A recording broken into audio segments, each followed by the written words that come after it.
আসসালামু আলাইকুম। আমি মিতু, রাজশাহী থেকে বলছি। বাংলাদেশি ব্লগার মিতু চ্যানেলের আরও একটি নতুন ব্লগ দেখার জন্য আপনাদের সব্বাইকে ওয়েলকাম করছি।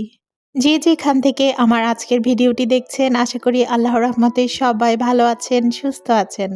আলহামদুলিল্লাহ, আল্লাহর অশেষ রহমতে আমরাও ভালো আছি, সুস্থ আছি।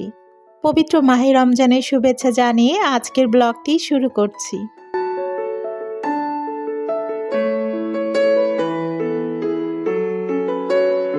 আজকের ব্লগটা সাজিয়েছি আমি প্রথম রোজার দিনে কি করলাম আর পরিবারের সাথে কিভাবে ইফতার করলাম সেগুলো দিয়েই। তো আজকে ভিডিও শুরুতেই কিন্তু একটা লাইক চেয়ে নিচ্ছি। একটা লাইক দিয়ে আমার সম্পূর্ণ ভিডিওটি দেখে নেবেন। আশা করি বরাবরের মতোই ভালো লাগবে। আর ভিডিওটি ভালো লাগলে অবশ্যই আমার চ্যানেলটিকে সাবস্ক্রাইব করে পাশে থাকা বেল আইকনে প্রেস করে রাখবেন, যেন আমি এই টাইপের নতুন নতুন ভিডিও দেওয়ার সাথে সাথে আপনাদের কাছে নোটিফিকেশান পৌঁছে যায় আর আপনারা আপনাদের সময় সুযোগ মতো দেখে নিতে পারেন। আর অলরেডি এই কাজগুলো যারা করে ফেলেছেন তাদেরকে জানাই অসংখ্য অসংখ্য ধন্যবাদ। তো আজকের ভিডিওর শুরুতেই দেখতে পাচ্ছেন আমি ফল গুছিয়ে নিচ্ছি। আয়নের বাবা ফল নিয়ে এসেছিল, তো ওই ফলগুলোই কিন্তু এখন গুছিয়ে নিচ্ছি। যদিও ফল গোছানোর এই অংশটুকু আজকের না, গতকালের, তো তারপরেও আমি এই ভিডিওর সাথেই জুড়ে দিয়েছি ভিডিওটা দেখার সৌন্দর্যের জন্য। আজকে সকালে একটু দেরিতেই ঘুম থেকে উঠেছি, যেহেতু সাহারিতে ওঠা হয়েছে, তো নামাজ কালাম পড়ে তারপরে ঘুমাতে ঘুমাতে অনেক দেরি হয়ে গেছে। আর সেরকম কাজকর্মও ছিল না, যেহেতু সবাই রোজা আছে বাসায়। সকালে আর দুপুরে রান্নার কোনো ঝামেলা নেই, এজন্য একটু দেরিতেই ঘুম থেকে উঠেছি। আর যে কাজকর্মগুলো আছে ওগুলো দেরিতে করলেও কোনো সমস্যা নেই। আর এই তো এখন পেঁয়াজুর জন্য ডাল ভিজিয়ে দিচ্ছি। ডালটাকে ভেজানোর আগে আমি পানি দিয়ে ভালোভাবে ধুয়ে নিয়েছি, এরপরে কিন্তু পানি দিয়ে ভিজিয়ে দিব। আমি যখন সাহারির সময় উঠেছিলাম তখনই কিন্তু ছোলা ভিজিয়ে দিয়েছি, মুরগির মাংস বের করে রেখেছি, তবে পেঁয়াজুর ডালটা আর ভেজানো হয়নি বলতে ইচ্ছে করেই ভেজাইনি, কারণ আমি জানি সকালবেলা ডালটা ভেজালেও বিকালের মধ্যেই ডালটা ভিজে যাবে। আর আমি তো বিকালবেলায় পেঁয়াজু বানাবো। আর এই তো এর মধ্যে কিন্তু ছোলাটা ভিজে ডাবল হয়ে গেছে। আমি কিন্তু আর একটু পরেই ছোলা রান্নাটা বসিয়ে দিব।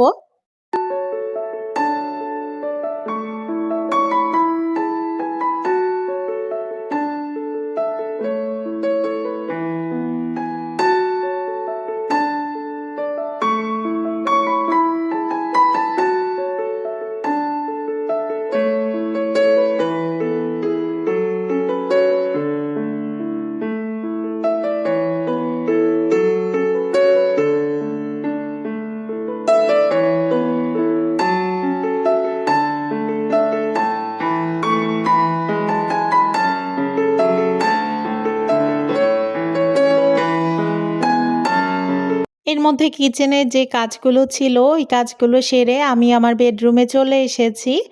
আমার বেডরুমে যে এই কাপড়গুলো উঠিয়েছিলাম ধুয়ে দেওয়ার জন্য, তারপরে কিন্তু আর বিছানো হয়নি, তো ভাবলাম আজকেই বিছিয়ে ফেলি। এর মধ্যেই কিন্তু কাপড়গুলোকে আয়রন করে ফেলেছি আর তারপরে কিন্তু বিছিয়ে দিচ্ছি। এই কাপড়গুলো আয়রন না করলে ভাঁজ হয়ে থাকে, তখন দেখতে কিন্তু ভালো লাগে না। তো এর মধ্যে কিন্তু টিভি ক্যাবিনেটের উপরে সবগুলো কাপড় আমি বিছিয়ে দিয়েছি। আর কাপড়গুলো বিছানোর পরে দেখতেই পাচ্ছেন কতটা সুন্দর লাগছে। বেশ কয়েকদিন আগের একটা ভিডিওতে আপনাদেরকে বলেছিলাম আমি রুমের জন্য কিছু গাছ কিনেছি। কিছু বলতে ২টা গাছ কিনেছি বেডরুমের জন্য। তো ওইটার সাথে স্ট্যান্ড কিনবো বলেছিলাম। তো গতকাল আয়নের বাবা এটা কিনে নিয়ে এসেছে। আমি কিন্তু চয়েস করে রেখে এসেছিলাম। তো গতকাল আয়নের বাবা গিয়ে নিয়ে এসেছে। আর এই স্ট্যান্ডটা এখানে দেওয়ার পরে এই জায়গার লুকটা একদমই চেঞ্জ হয়ে গেছে। দেখতে কিন্তু মাশাআল্লাহ খুবই ভালো লাগছে। তো স্ট্যান্ড দেওয়ার পরে এই জায়গাটা আপনাদের কাছে দেখতে কেমন লাগছে কমেন্টের মাধ্যমে জানাতে ভুলবেন না। এই স্ট্যান্ডটা কিনবো করে অনেক চিন্তা ভাবনা করে তারপরে কিনেছি।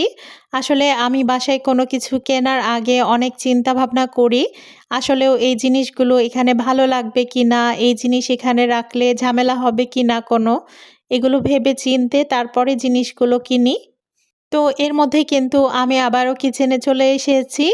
আর এই তো আমি এই মাংসটুকু দিয়ে আজকে বিরিয়ানি রান্না করব। যদিও খুব বেশি বিরিয়ানি লাগে না আমাদের, সেজন্য খুব অল্প মাংস দিয়ে অল্প বিরিয়ানি রান্না করব। আর এই বিরিয়ানিটা কিন্তু ইফতারে খাওয়া হবে, এজন্য একবারেই কম লাগবে। রান্না করতে এসে দেখি মরিচ গুঁড়া একদমই শেষ হয়ে গেছে। তো ওটা কিন্তু ১ম এ রিফিল করে নিলাম। তারপরে কিন্তু রান্নার কাজে চলে যাব।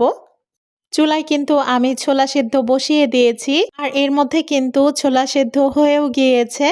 এখন আমি সাবুদানা সিদ্ধ করে নিব। আজকে সাবুদানার একটা ডেজার্ট তৈরি করব ইফতারে, সেজন্য। আর আমি যখন ভয়েস ওভার করছি অলরেডি কিন্তু আমাদের ইফতার করা হয়ে গেছে। আর সাবুদানার ডেজার্টটা অসাধারণ হয়েছিল। আর আয়নের বাবাও খুব পছন্দ করেছে। আর অফ ক্যামেরায় কিন্তু আমি মুরগির মাংসটা রান্নাও করে ফেলেছি। আর চালটাও সিদ্ধ করে নিয়েছি। এখন কিন্তু বিরিয়ানিটা দমে দিয়ে দিব। আজকে দম বিরিয়ানি করব। আসলে আমার বাসায় বিরিয়ানি করলে সাধারণত দম বিরিয়ানিটাই আমি করি। কাচ্চি বিরিয়ানি করার রিস্কটা আমি নিই না। কারণ আমার কাছে কাচ্চি বিরিয়ানিটা রান্না করা অনেক কঠিন একটা ব্যাপার লাগে।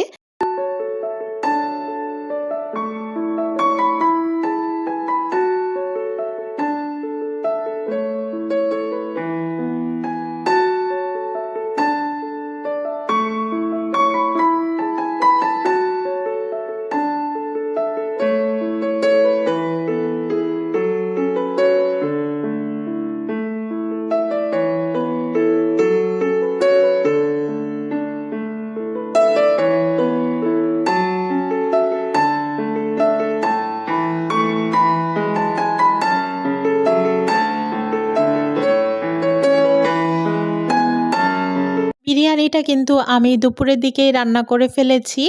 আর এর মধ্যে কিন্তু অনেকটা সময় পেরিয়ে গেছে। এখন সন্ধ্যার ঠিক আগ মুহূর্তে আমি ভাজাপোড়াগুলো করে নিচ্ছি। ভাজাপোড়া বলতে খুব বেশি ভাজাপোড়া কিন্তু আমি আজকে করব না। আজকে শুধু পেঁয়াজু ভেজে নিব, সাথে কয়েকটা টিকিয়া এবং কিছু মিটবল ভেজে নিব। আসলে ভাজাপোড়া তেমন একটা আমরা খাই না। একটু এভয়েড করেই চলি। তবে মাঝে, মাঝে একদম না খেলেও হয় না। আর আজকে আমি যে সাবুদানার ডেজার্টটা বানাবো তার জন্য কিন্তু কিছু ফল লাগবে। আর এই ফলগুলোই কিন্তু এখন আমি কেটে নিচ্ছি। আমি এখানে স্ট্রবেরি নিয়েছি, ২ রকমের আঙ্গুর নিয়েছি আর নিয়েছি কলা।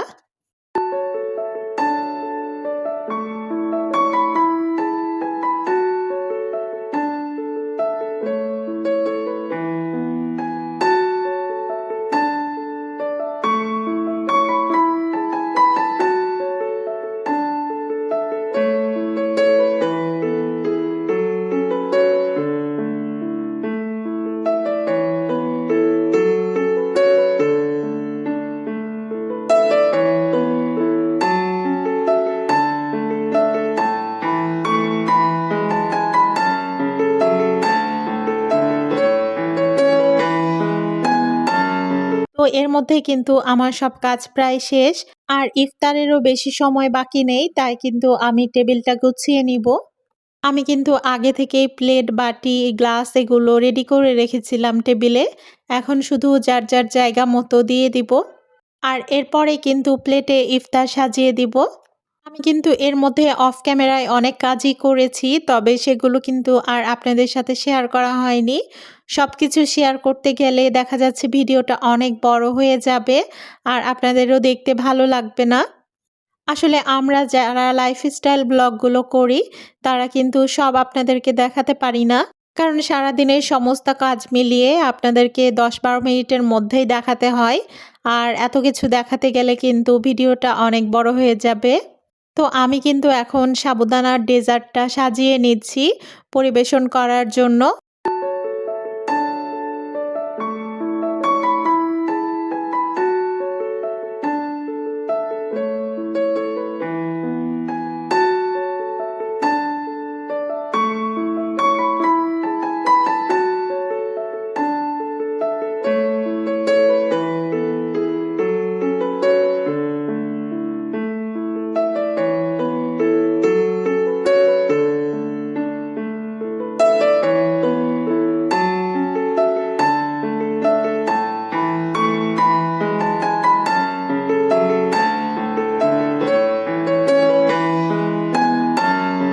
আমি কিন্তু এর মধ্যেই বিরিয়ানিটা প্লেটে উঠিয়ে নিয়েছি।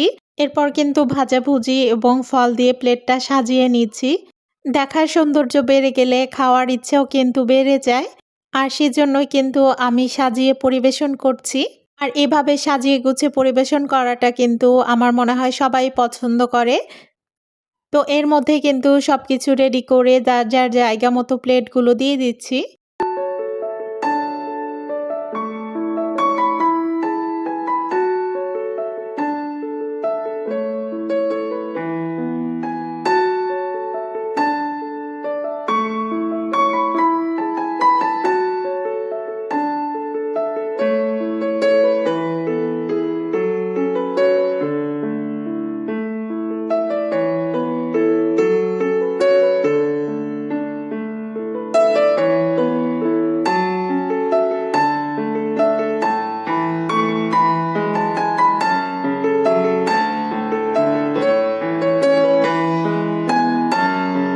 একবার বলেছি তারপরও আবার মনে করিয়ে দিচ্ছি, প্লিজ একটা লাইক দিয়ে আমার সম্পূর্ণ ভিডিওটি দেখে আমার চ্যানেলটি সাবস্ক্রাইব করে যাবেন। আর আমার ভিডিওটি দেখে সুন্দর একটা গঠনমূলক কমেন্ট করে যাবেন। আপনাদের সুন্দর একটি কমেন্ট দেখলে কিন্তু ভিডিও বানানোর আগ্রহটা আরো অনেক বেড়ে যায়। আর আপনাদের একটা লাইক, কমেন্ট, শেয়ার আমার ভিডিওটিকে আরো অনেকের কাছে পৌঁছে যেতে সাহায্য করবে। তো আবারও নতুন একটি ভিডিও নিয়ে হাজির হয়ে যাব। আর আজকে এখানে বিদায় নিয়ে নিচ্ছি। সবাই ভালো থাকবেন। আল্লাহ হাফেজ।